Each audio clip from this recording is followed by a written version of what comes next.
నమస్తే K24 news. MP Mithun Reddy అక్రమ arrest ఖండిస్తూ వైఎస్ఆర్ కాంగ్రెస్ పార్టీ నేతలు ఆందోళన. తౌలంపల్లిలో రాజ్యాంగ నిర్మాణ అంబేద్కర్ గారికి నివాళులు.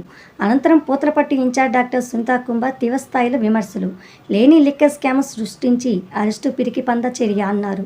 అధికారం శాశ్వతం కాదు, చర్యకు ప్రతి చర్య తప్పదు. పెద్దిరెడ్డి కుటుంబాన్ని టార్గెట్ చేస్తూ తప్పుడు కేసులు బనాయిస్తున్న కూటమి నేతలు జాగ్రత్త, హెచ్చరిక. మిథున్ రెడ్డి బయటకు వచ్చి కూటమి కోటలో బద్దలు కొడతాడు, ధీమా వ్యక్తం. ఈ కార్యక్రమంలో వైఎస్ఆర్ కాంగ్రెస్ కుటుంబ సభ్యులు పాల్గొన్నారు. నమస్కారం.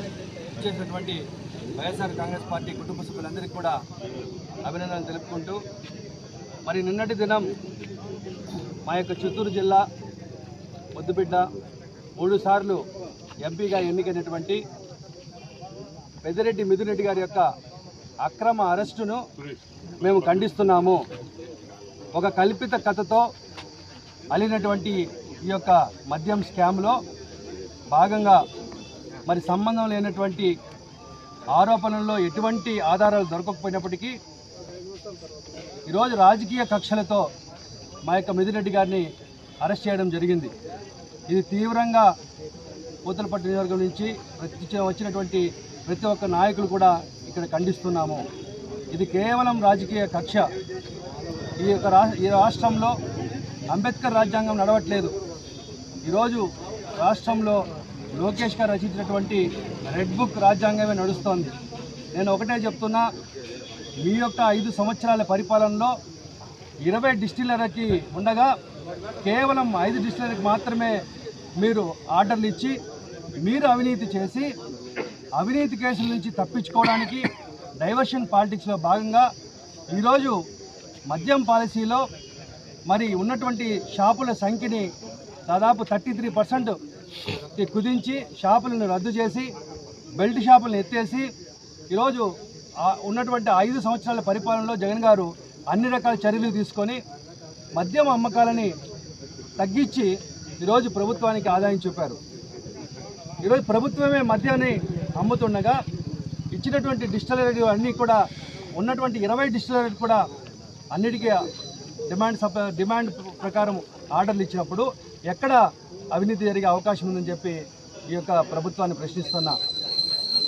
మీరు అవినీతి చేసి మీరు పాలసీలు మార్చి మీరు కాంట్రాక్టర్ ద్వారా డబ్బులు కొట్టేసి మీ అవినీతిని తీసుకొచ్చి మేము అవినీతి చేసినట్టుగా ఈరోజు ఒక కల్పితమైన కథతో ఒక సిట్ ఏర్పాటు చేసి సంబంధం లేనటువంటి మిథున్ రెడ్డి గారిని కేవలం ఆరోపణల రోజుల్లో అతి త్వరలో ఈ యొక్క కేసులో నుంచి కడిగిన ముత్యంలాగా మళ్ళీ బయటికి వచ్చి మిథున్ రెడ్డి గారు ప్రజల ముందుకు వెళ్తారని చెప్పి కూడా ఈ సందర్భంగా తెలియజేసుకుంటూ, ప్రజల యొక్క మద్దతును సంపాదించడానికి ప్రజలందరికీ కూడా ఈ మీడియా ద్వారా మేము తెలియజేయదలుచుకున్నాము. మేము మళ్ళీ పల్లెలకి వెళ్తాం.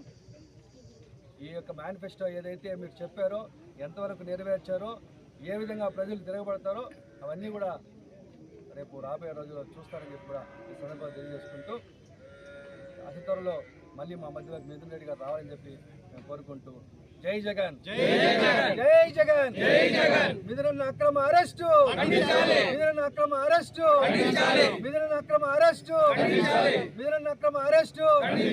కావాలి కావాలి అంబేద్కర్ రాజ్యాంగం, కావాలి కావాలి అంబేద్కర్ రాజ్యాంగం. వద్దు వద్దు రెడ్ బుక్ రాజ్యాంగం, వద్దు వద్దు రెడ్ బుక్ రాజ్యాంగం. జై జగన్, జై జగన్.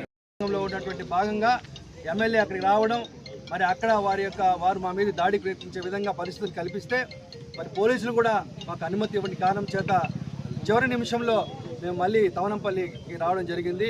ఇచ్చేసినటువంటి ప్రతి ఒక్కరికి ధన్యవాదాలు తెలియజేసుకుంటాడా. ఇదే విధంగా మీ యొక్క సపోర్ట్ కూడా మా అందరికి ఇక్కడ కావాలి.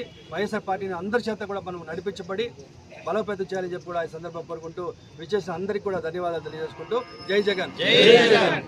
ఒక చీకటి దినమని మనం గ్రహించాలా. ఎందుకంటే మిథున్ రెడ్డి గారిని కేవలం జగన్మోహన్ రెడ్డి గారికి సన్నిహితంగా ఉన్నారు, ఆ కుటుంబం సన్నిహితంగా ఉంది, రామచంద్ర రెడ్డి గారు సన్నిహితంగా ఉన్నారు అనే ఉద్దేశంతోనే వాళ్ళని అక్రమంగా అరెస్ట్ చేసి ఈరోజు జైల్లో పెట్టడం జరిగింది. దీని అందరం కూడా మేమందరం ముక్త కంఠంతో ఖండిస్తున్నాం. ఎందుకంటే గత సంవత్సరంగా చూస్తున్నాం, ఎక్కడ చూసిన అరెస్టులు, అనేక అన్యాయాలు చేస్తూ ఈరోజు కూటమి ప్రభుత్వం అనేక ఇబ్బందులు పెడుతుంది, ప్రజల్ని ఇబ్బంది పెడుతుంది, ముఖ్యంగా వైఎస్ఆర్ పార్టీ కార్యకర్తలు ఇబ్బంది పెట్టడం జరుగుతోంది. ప్రతి ఒక్కరు కూడా ఈ రోజు ఈ కార్యక్రమాలు అందరూ కూడా కానీ మనం రాబోయే రోజుల్లో కూడా మనం అందరూ సంఘటితంగా ఉండి వైఎస్ఆర్ పార్టీని బలోపేతం చేసుకుని కూటమి ప్రభుత్వాన్ని ఎదిరిస్తే కానీ మనకు మనుగడ ఉండదు. అందరం కూడా ఈ అక్రమ అరెస్టులన్నింటినీ కూడా మనం ఖండించాలా. అందరినీ కూడా ప్రతి ఒక్కరిని కూడా ఈరోజు మిథున్ రెడ్డి అన్నారు, రేపు ఇంకొకరిని అరెస్ట్ చేస్తారు. అదే ప్రతి ఒక్కరిని కూడా కావాలని అరెస్ట్ చేస్తూ ఈరోజు ఒక భయానక వాతావరణం సృష్టించి కేవలం వాళ్ళు ఇచ్చిన సూపర్ 6 పథకాలంతా కూడా అమలు చేయకుండా దాన్ని మభ్యపెట్టాలా, దాన్ని డైవర్ట్ చేయాలని డైవర్షన్ పాలిటిక్స్ చేస్తూ ఈరోజు ఒక రాష్ట్రంలో ఒక భయానక వాతావరణం కల్పించి ఒక నియంత్ర పరిపాలన జరుపుతున్నారు. కానీ ఒక ప్రజాస్వామ్యమా ఇది ఒక మనం నిరసన తెలియజేసాను కూడా పూతలపట్టు నుంచి మనం పూతలపట్లు చేద్దామంటే కూడా అక్కడ కూడా నిరసన తెలిపేదాన్ని కూడా పోలీసు వారు మనకి పర్మిషన్ ఇవ్వకుండా ఈరోజు ఇట్లా అన్యాయంగా ప్రవర్తిస్తున్నారు. ఇది చాలా హేయమైన చర్య. దీన్ని మేమందరం కూడా ముక్తఖండంతో ఖండిస్తూ రాబోయే రోజులైనా బుద్ధి తెచ్చుకొని కనీసం ప్రజాస్వామ్యంగా పనిచేయాలని కూడా మేము వాళ్ళకి విజ్ఞప్తి చేస్తున్నాం.